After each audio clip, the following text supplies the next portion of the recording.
I think the time has come for allies to consider whether they should lift some of the restrictions they have put on the use of weapons they have donated to Ukraine, because especially now when a lot of the fighting is going on in Kharkov, close to the border, to deny Ukraine the possibility of using these weapons against legitimate military targets on Russian territory makes it very hard for them to defend themselves. So to be clear, you're asking the US to lift the restrictions on the use of American weapons over Russian territory? I believe the time has come for allies to consider whether they should lift some of the restrictions they have imposed on weapons donated to Ukraine.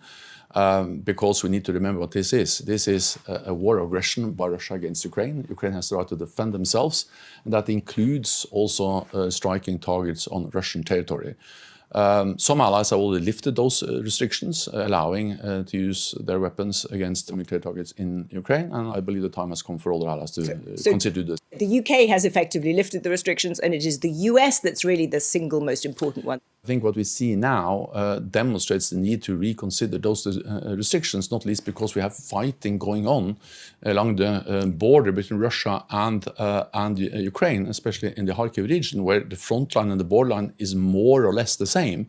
And then, of course, if you deny Ukraine the right to hit military targets on Russian territory, then you make it very hard for them to uphold the right for self-defense. This is self-defense. Self-defense is enshrined in the UN Charter.